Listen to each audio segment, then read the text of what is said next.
오늘은 창세기 32장 13절에서 32절까지 말씀입니다. 구약 성경 50페이지를 찾아주시기 바랍니다. 구약 성경 50페이지 창세기 32장 13절에서 32절까지 말씀이 되겠습니다.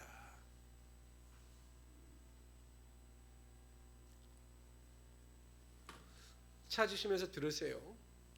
야곱은 20년 만에 고향으로 돌아오게 됩니다.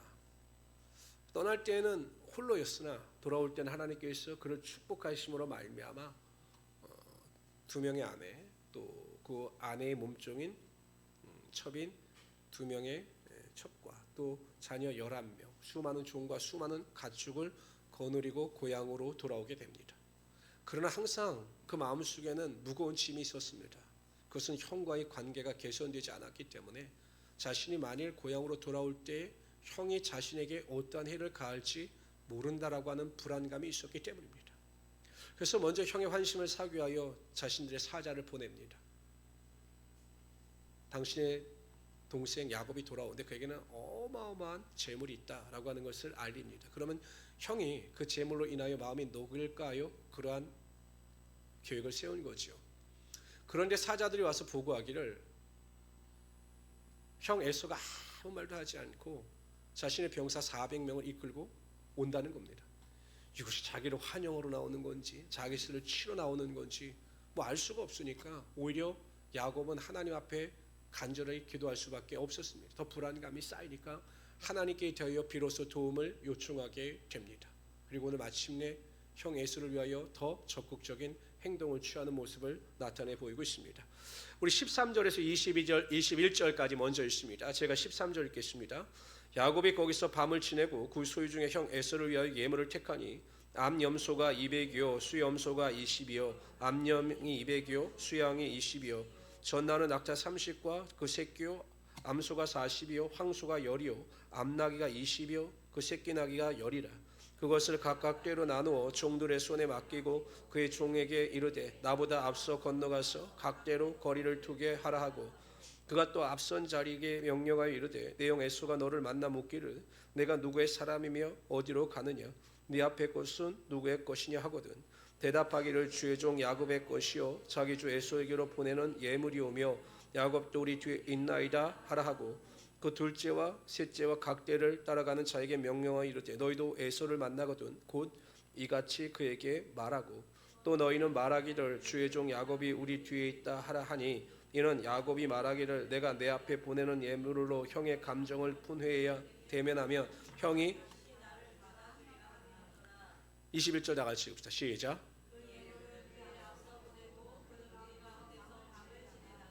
그러니까 견물생심이란 말이 있죠. 사람이 물건을 보면 또 여러 가지 재물을 보면 욕심이 생기고 또 그 마음이 누그러지기도 합니다. 그러니까 야곱은 그러한 계획을 세운 겁니다. 전략과 전술을 세운 거죠. 자신이 형에게 바칠 재물을 제가 계산해 보니까 최소한 550마리의 가축입니다. 어마어마하죠. 많게는 뭐 새끼들까지 합치면 580마리 정도까지 될 정도로 어마어마한 양의 가축을 준비하고 그것을 셋대로 나눕니다. 왜냐하면 한꺼번에 갔다가 형 에서가 갑자기 공격하면 다른 방법이 없기 때문에 근데 셋대로 나누고 일정한 거리를 두게 합니다.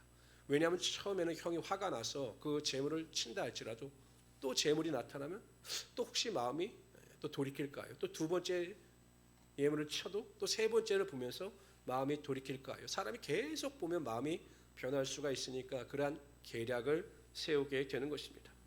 그리고 그 종들에게도 무슨 말을 어떻게 해야 할 것인가 멘트 하나까지도 다 지시해 줬어요. 이것은 우리의 종 야곱이 우리의 주인 야곱이 형 에서를 위하여 준비한 재물입니다. 받아주십시오. 그리고 당신의 동생 야곱이 우리 뒤를 쫓아오고 있습니다. 라고 하는 그 말까지 그 종들에게 다 알려주었습니다. 여러분 이것을 보면 야곱이 얼마나 주도 면밀하고 계획적인 사람인가를 알 수가 있죠. 너무나 주도적이고 계획적이기 때문에 하나님을 의지하고 하나님을 신뢰하는 부분에 있어서는 약간 부족한 부분이 있을지 몰라도 야곱은 철저하게 자신의 인생에 있어서 대강 인생을 살아가는 자가 아니라 철저하게 자신의 인생을 계획하고 주도 면밀하게 살아가는 자였던 겁니다. 호랑이에게 물려가도 정신만 차리면 산다라는 말이 있어요. 아무리 어려운 일을 당한다 할지라도 사람이 정신줄을 놓지 않고 정신을 똑바로 차리면 그 문제를 해결할 수 있게 된다라는 것입니다. 우리가 아무리 큰 문제를 만나고 또 그 문제를 만났을 때 감당할 수 있는 능력이 없어 보인다 할지라도 우리가 끝까지 인내하여 살아가면 하나님께서 우리에게 그 문제 해결의 길을 보여주시는 것입니다. 근데 성도들은 그냥 문제를 만나게 되면 그 문제로 인하여 낙심하고 쓰러지는 경우가 있어요. 제 경험으로 볼 때도요. 제가 이제 갑작스러운 문제를 만나잖아요. 그럼 첫날은 그 문제를 탁 부딪혔을 때는 정말 캄캄합니다. 야, 이 문제를 어떻게 해결해야 되지 막 우왕좌왕을 합니다. 그러다 이제 서두르다가 꼭 낭패를 봐요. 제 경험으로 보면 그냥 우왕좌왕 서두르다가 그냥 문제 해결을 하지 못하고 그 문제에 실패를 합니다. 그런데 이제 하루가 지나고 또 곰곰이 생각하고 기도하고 또 3일이 지나고 기도하고 곰곰이 생각하면 하나님께서 그 문제 해결의 길을 보여주시더라고요. 여러분 실타래가 막 엉켜져 있잖아요. 그럼 어디를 잡아야 풀 수가 있습니까? 끝을 잡으면 풀 수가 있어요. 막 복잡하게 돼 있어. 끝만 잘 잡으면 그 실타래를 풀 수 있는 것처럼 우리 시험에 성경에 뭐라고 분명히 나와 있느냐면 하나님께서 우리에게는 감당치 못할 시험 당함을 허락지 아니하시고 또 우리가 시험 당할 즈음에 피할 길을 예비하신다라고 하는 그 말씀이 있지 않습니까? 그러니까 우리가 문제를 만나고 아무리 어려운 일을 당해도 정신을 똑바로 차리고 그 문제나 고난 앞에서 하나님께 도움의 길을 구하게 되면 하나님께서 그 길을 보여주시고 그 길로 인도하시는 하나님의 능력이 반드시 나타나게 하여 주신다라는 것입니다. 우리에게 지혜를 주시거나 그 일을 해결할 수 있는 담대함과 용기를 허락하여 주시는 것입니다. 우리가 용기가 없어서 지혜가 부족하여 그 일을 해결 못하는 것이 아니라 우리가 하나님을 의지하지 못하기 때문에 하나님의 도우심을 받지 못하는 것입니다. 그래서 우리가 문제 앞에서 여러 가지 환난 앞에서 하나님의 지혜를 구하고 그 지혜를 쫓아 살아가는 것이 정말로 중요합니다. 여러분 그 사사기에 보면 하나님께서 기드온을 택하셨죠. 그걸 몇 명을 이끌고 전쟁에 나가라고 말씀하셨습니까? 300명. 미디안 군사는 몇 명입니까? 모래처럼 많습니까? 구체적으로 몇 명입니까? 모래처럼 셀 수가 없어요. 성경에 보면 13만 5천 명이라고 나와요. 모래처럼 많죠. 여러분 13만 5천 명. 안양시 인구가 56만 명이면 거의 4분의 1입니다. 어마어마한 숫자입니다. 아니 300명의 군사를 가지고 어떻게 그 13만 5천 명이나 되는 미디안 군사 연합군을 이길 수가 있겠습니까? 그런데 하나님께서 기드온에게 나가 싸워라 이렇게 말씀하셨지 어떠한 방법으로 나가 싸워라 라고 하는 방법은 말씀해 주지 않으셨어요. 그런데 기드온이 하나님께 기도했던 것으로 보입니다. 기드온이 생각하기엔 이것은 전공법을 통해서는 도저히 이길 수가 없죠. 300명이라고 하는 군사력을 가지고 어떻게 어마어마한 미디안 군사를 이길 수 있는가. 전공법으로 이길 수 없으니까 이제 기습 공격을 채택합니다. 그리고 방법은 뭐였습니까? 한 손에는 큰 나팔, 한 손에는 항아리와 횃불, 그리고 그 항아리 안에 횃불을 감추고 있다가 그냥 기드온의 가랴라고 큰 소리를 외칠 때 항아리를 우장창 깨고 막 불을 휘두르면서 전진해 나가는 것이었습니다. 이것은 기드온의 계략이었습니다. 하나님께서 주신 지혜죠. 하나님께서 알려주시지 않았지만 그가 믿음으로 기도할 때 분명히 하나님께서 그 방법을 알려주셨을 것입니다. 그랬더니 여러분 그 300명이 그렇게 휘두르고 막 어찌 보면 마른 하늘의 날벼락이죠. 갑자기 깨는데 막 와장창창창 소리에 막 불빛이 왔다 갔다 하니까 미디안 군사들은 그렇지 않아도 꿈을 통해서 사기가 저하되어져 있었는데 막 난리가 나니 어마어마한 이스라엘 백성들이 쳐들어오는 것으로 착각하여 우왕좌왕하고 막 어두운 밤에 자신들끼리 칼로 찌르고 함으로 말미암아 완전히 멸망을 당하고 말았습니다. 근데 거긴 이렇게 기록되어 있어요. 하나님께서 역사하심에 그들이 자기들끼리 찔렀다고 나오고 있습니다. 그러니까 여러분 기드온이 하나님 앞에 믿음을 가지고 기도할 때 그 문제를 해결할 수 있는 지혜와 능력, 용기와 담대함을 하나님께서 그와 300 용사들에게 부어 주셨다는 것입니다. 그래서 우리가 이 세상을 살아갈 때도요 대강 살아서는 안 되는 겁니다. 제가 이렇게 가끔 보면 믿음이 있다라고 하는데 그냥 믿음 생활이 그냥 대강입니다. 대강 구체적이질 않아요. 우리가 성경을 보면 믿음 생활도 구체적으로 해야 하는 것입니다. 신앙생활을 막연히 해서는 결국 신앙의 열매가 나타나지 않습니다. 신앙에도 전략과 전술이 필요한 거죠. 이게 성경적인 쪼크는 아니지만 이런 쪼크가 있습니다. 어떤 사람이 매일 하나님 앞에서 기도를 했어요. 하나님, 제 로또가 1등으로 당첨할 수 있도록 도와주십시오. 믿습니다. 매일 기도했어요. 1년을 기도했는데도 하나님의 응답이 없습니다. 그리고 2년째 하나님께서 응답하셨어요. 그날도 나가서 기도합니다. 하나님, 제 1등 로또가 당첨되게 하여 주십시오라고 했더니 하나님께서 응답을 내려주셨습니다. 어떤 응답일까요? 어떤 응답을 주셨을까요? 야, 로또부터 사고 1등을 달라고 그래라. 로또를 사지도 않고 1등을 달라고 하는 거죠.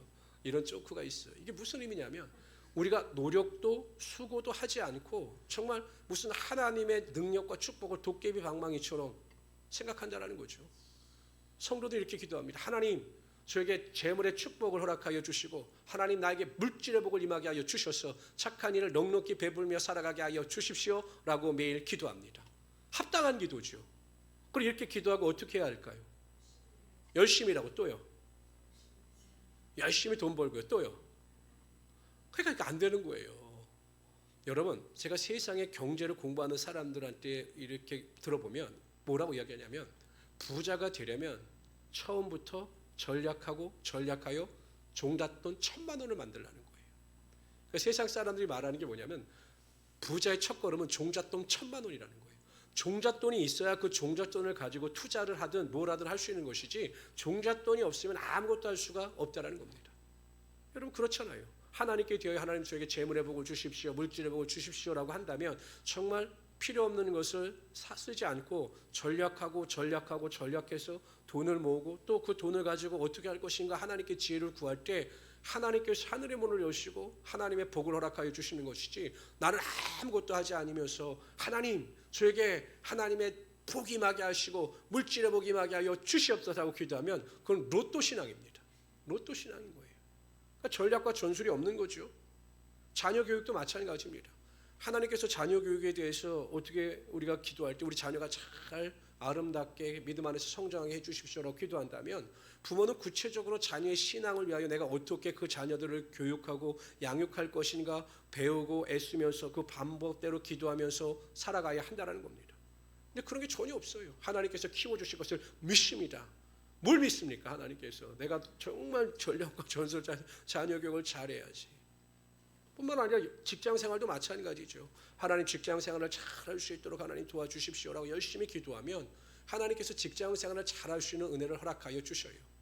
제일 중요한 것은 섬기는 자세입니다. 섬기는 자세. 제가 보니까 이 세상에서 겸손한 사람을 싫어하는 사람들은 아무도 없어요. 여러분, 왜 여러분들 그 코미디언 심영래 씨를 좋아하는지 아십니까? 사람들이? 여러분, 심영래 씨를 좋아해요. 코미디언. 왜 좋아하는지 아십니까? 나보다 못나서 좋아하는 거예요. 맨날 심영래 씨가 바보 역할로, 그 본인이 알아요. 사람들은 자기보다 모자라 보이는 사람을 좋아한다는 건데 그 모자라 보이는 사람들이 오히려 천재라는 겁니다. 그러니까 항상 겸손하고 낮아지며 살아가는 자들을 마다하고 싫어하는 사람들은 없다라는 것입니다.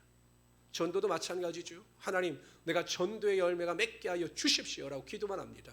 기도만 하면 되지 않는 거죠. 전략과 전술을 세워서 철저히 노력하고 애쓸 때 전도의 열매가 하나님께서 나타나게 하여 주시는 것입니다. 기도도 마찬가지입니다. 여러분, 정말 우리가 기도의 능력을 맛보기 위해서는 구체적인 기도를 해야 되는 것입니다.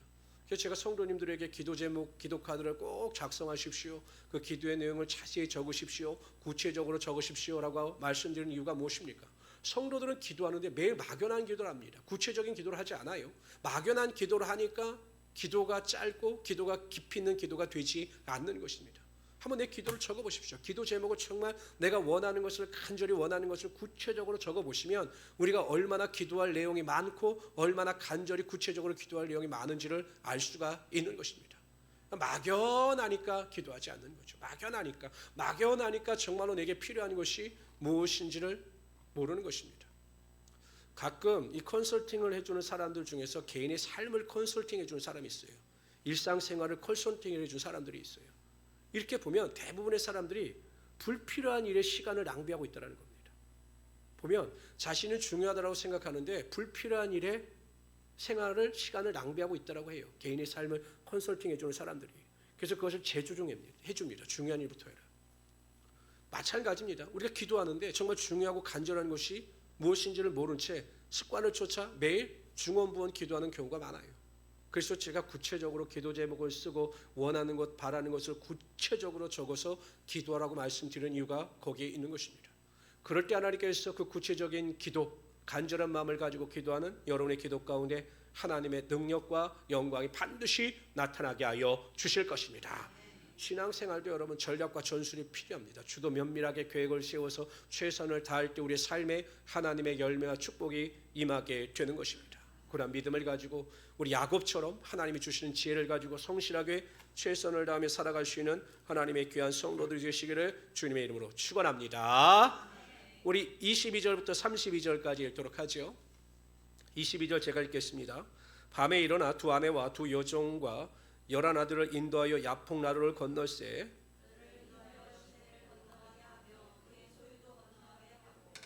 야곱은 홀로 남았더니 어떤 사람이 날이 새도록 야곱과 씨름하다가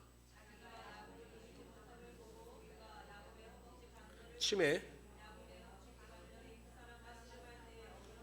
그가 이르되 날이 새려하니 나로 가게 하라. 야곱이 이르되 당신이 내게 축복하지 아니하면 가게 하지 아니하겠나이다. 그 사람이 그에게 이르되 내 이름이 무엇이냐. 그가 이르되 야곱이니이다. 그가 이르되 네 이름을 다시는 야곱이라 부를 것이 아니요 이스라엘이라 부를 것이니 이는 내가 하나님과 및 사람들과 겨루어 이겼음이니라. 야곱이 청하여 이르되 당신의 이름을 알려주소서. 그 사람이 이르되 어찌하여 내 이름을 묻느냐 하고 거기서 야곱에게 축복한지라. 그러므로 야곱이 그곳 이름을 분이엘이라 하였으니 그가 이르기를 내가 하나님과 대면하여 보았으나 내 생명이 보존되었다 함이더라. 그가 분이엘을 지날 때 해가 돋았고 32절 다 같이 읽읍시다. 시작. 이스라엘 사람들이 지금까지 허벅지 관절에 있는 둔부에 우리가 보통 하나님에 대해서 말씀하실 때 또 하나님께서 우리에게 하나님을 계시하실 때 이렇게 말씀하셔요. 아브라함의 하나님, 이삭의 하나님, 야곱의 하나님. 근데 이 사람들의 공통점이 있습니다. 뭐가 있는지 아십니까? 아브라함도 애굽에 내려가서 자신의 아내를 누이라고 거짓말하라고 말했죠. 이삭도 어땠습니까? 이삭도 그랄 지방에 가서 자신의 아내를 누이라고 속였습니다. 철저하게 자기가 살고자 그러한 얄팍한 꾀를 쓴 겁니다. 오늘 야곱도 보세요. 아내와 여종과 아들들은 다 먼저 보내요. 그리고 자신은 홀로 남습니다. 왜 그랬을까요? 혹시 모르면 나라도 살자, 나라도 도망가자 이 생각을 가지고 그리고 이렇게 살피고 있었던 겁니다. 야, 참 아브라함의 하나님, 이삭의 하나님, 야곱의 하나님, 제가 보기엔 선빈의 하나님, 홍교종의 하나님 이렇게 표현하셔도 될 것 같아요. 오히려 우리 그렇게 살지 않으니까요. 어쨌든 그렇게 연약한 모습을 가지고 홀로 남았습니다. 그때 누가 찾아오느냐? 성경에 보면 여호와의 사자라고 이야기를 합니다. 이 여호와의 사자에 대해서 나중에 보면 야곱도 사자가 아니라 하나님이셨음을 깨닫게 되는 거죠. 호세아서에서는 이 구절과 관련하여 이렇게 설명합니다. 시작. 야곱은 모태에서 그의 형의 발 뒤꿈치를 잡았고 또 힘으로는 하나님과 겨루되 천사와 겨루어 이기고 울며 그에게 간구하였으며 하나님은 배달해서 그를 만나셨고 거기에서 우리에게 말씀하셨나니 하나님과 겨뤘다, 천사와 겨뤘다 이렇게 이야기를 합니다. 그래서 혹자들은 하나님이시냐 하나님의 사자이냐 이렇게 많은 논쟁이 있었지만 대부분의 학자들이 공통적으로 주장하는 것은 인자 예수 그리스도께서 친히 야곱을 찾아오신 것이다 라고 해석을 합니다. 여러분 보세요. 하나님께서 언제 찾아오셨느냐? 야곱이 홀로 있을 때 찾아온 겁니다. 모든 것을 다 먼저 보내고 외롭게 혼자 있을 때 하나님께서 야곱을 찾아오신 거죠. 항상 어디에서 우리가 무엇을 하든지 간에 하나님은 항상 우리와 함께 하시는 하나님이 되시는 것입니다. 하나님의 시선은 항상 우리에게 고정되어 있으신 거예요. 우리가 무슨 일을 하든 어떠한 상황 가운데 있든 하나님의 눈과 귀는 우리를 향하여 계신 것입니다. 그래서 우리가 너무 힘들고 우리가 너무 어려워요. 마음이 무너질 정도로 큰 고통 가운데 있습니다. 그때 우리가 고통 가운데 하나님 아버지라고 탄식하며 작은 소리로 기도할 때 우리의 귀는 들리지 않지만 하나님께서 이렇게 응답하시는 겁니다. 무슨 일이야? 어떻게 도와줄까? 어떻게 너에게 내가 힘이 될까? 항상 하나님은 우리에게 이렇게 찾아오셔서 말씀하시는 하나님이 되시는 것입니다. 성도 여러분, 세상 사람들은 다 나를 버려도 오직 하나님만은 우리를 버리시지 않으시는 하나님이 되시는 것입니다. 하나님은 절대 우리를 놓지 않으셔요. 그렇기 때문에 여러분 낙심하지 마십시오. 세상이 나를 힘들게 하고 사람이 나를 힘들게 할지라도 하나님은 나를 홀로 버려두시는 하나님이 아니시라 나를 도우시고 나와 함께 하시는 사랑의 하나님이 되심을 믿고 큰 위로를 받으신 우리 성도들 되시기를 주님의 이름으로 축원합니다. 그런데 오늘 본문에 보면 야곱과 씨름을 하셨다는 거예요. 야곱과 씨름. 제가 보기엔 야곱과 씨름을 하실 정도로 뭐 힘이 없으신 하나님이 아닙니다. 렘브란트라고 하는 유명한 화가는 이 야곱과 여호와의 사자 하나님과의 씨름에 대해서 그림을 그렸는데 이렇게 그림을 그렸어요. 우리의 상상보다는 조금 그런데 제가 보기엔 씨름이 아니라 야곱이 간절히 붙잡고 놓아주지 않은 거예요. 그러니까 뭐 우리나라 사람들처럼 우리나라 씨름이 우리는 우리의 관념에서 하나님의 말씀을 해석하는데 뭐 우리나라처럼 삿발을 잡고 막 힘쓰기를 하고 막 끙끙하고 이게 아니라 씨름을 했다라는 것은 이 야곱이 깜짝 놀라서 하나님을 꽉 잡은 겁니다. 우리 애기들 보면 이렇게 잼잼하는 애기들 보면 가끔 이렇게 제가 이렇게 손을 이렇게 넣으면 아무것도 모르고 손을 꽉 잡습니다. 그럼 잘 안 나요. 이런 것처럼 야곱이 그냥 하나님을 꽉 아는 겁니다. 씨름이 아니라 그냥 아는 거예요. 그리고 그 하나님을 놓지 않았던 것입니다. 그러자 하나님께서 그의 환도뼈를 치셨습니다. 오늘 성경에 뭐 허벅지 관절이라고 이야기를 합니다. 예전 성경 환도뼈입니다. 그러니까 이걸 치면 잘 걷질 못하는 것 같아요. 그래서 뼈가 아니라 제가 보기엔 힘줄이니까 조금씩 걸었지 만약에 뼈를 치셨으면 아마 걷지도 못했을 것입니다. 그래서 이 허벅지 관절을 치셨던 겁니다. 이제 어떻게 되느냐? 잘 걷지 못하니까 형 에서가 와도 어떻게 됩니까? 도망하지 못해요. 어떻게 도망갑니까? 이제는 하나님만을 의지할 수밖에 없게 된 겁니다. 그래서 노라라고 해도 더 간절히 나를 축복하지 아니하면 내가 이것을 놓지 않겠습니다라고 야곱이 그 하나님을 껴안고 놓지 않았던 겁니다. 그러자 하나님께서 말씀하셔요. 네 이름을 바꾸어라. 야곱 속이는 자가 아니라 하나님과 사람과 겨루어 이겼음이니라 라고 이스라엘로 바뀌게 하셔요. 이긴 게 아니죠. 더 정확하게 말하면 이긴 게 아니라 하나님께서 야곱의 믿음을 인정하신 것입니다. 하나님께서 어떻게 야곱에게 지실 수 있겠어요? 그러니까 하나님께서 그 야곱의 믿음을 인정하신 것입니다. 여기에 하나님께서 야곱을 찾아오신 이유가 있는 겁니다. 왜 하나님께서 야곱을 찾아오셨느냐? 첫 번째 이유는 그에게 복을 주시기 위함이지만 먼저 그의 믿음을 시험하시기 위하여 그를 찾아오신 것입니다. 그가 얼마나 나를 간절히 찾고 찾는가를 보시기 위하여 하나님께서 그를 찾아오셨던 거죠. 그런데 보니까 그가 정말 간절한 겁니다. 정말 간절해서 하나님을 의지하는 모습을 보일 때 하나님께서 그의 믿음을 인정하시고 그의 이름을 바꿔주시며 그의 삶에 하나님의 축복을 약속하신 것입니다. 성도 여러분, 하나님은 구원 얻을 만한 믿음 또한 그 고난이나 환난을 이길 수 있는 믿음을 보시고 그 믿음에 대하여 옳다 인정하신 다음에 하나님의 능력이 반드시 나타나게 하여 주십니다. 삶의 환경과 고난 가운데 필요한 것은 우리의 능력이 아닙니다. 우리의 믿음입니다. 견고하며 흔들리지 않는 믿음, 하나님만을 바라보는 온전한 믿음이 있을 때 하나님께서 그 믿음을 보시고 축복하시며 믿음을 통해서 하나님의 능력이 임하게 하여 주십니다. 그래서 여러분 고난을 당할 때 뭐 하나님 문제가 해결되게 해주세요, 이 어려움이 지나가게 해주세요라고 기도하는 것도 중요하지만 가장 중요한 기도는 하나님 이 고난과 환난을 능히 이길 수 있는 믿음을 나에게 허락하여 주십시오라고 믿음을 위하여 기도하는 성도가 지혜로운 성도고 그 믿음을 통해서 하나님께서 역사하여 주시라는 것입니다. 하나님께서 찾아오셔서 허벅지 관절을 치셨죠. 어찌게 보면 야곱의 모든 약점을 치신 겁니다. 너 지금까지 네 계획대로 살았지? 네 계획대로 셋대로 나누어 형 에서에게 재물을 보내고 어떻게 하면 그 위기에서 벗어날까 고민했지? 그리고 아내들을 보내고 자녀들을 보낸 뒤에 만일 에서가 찾아오면 공격하면 도망갈 생각을 했지?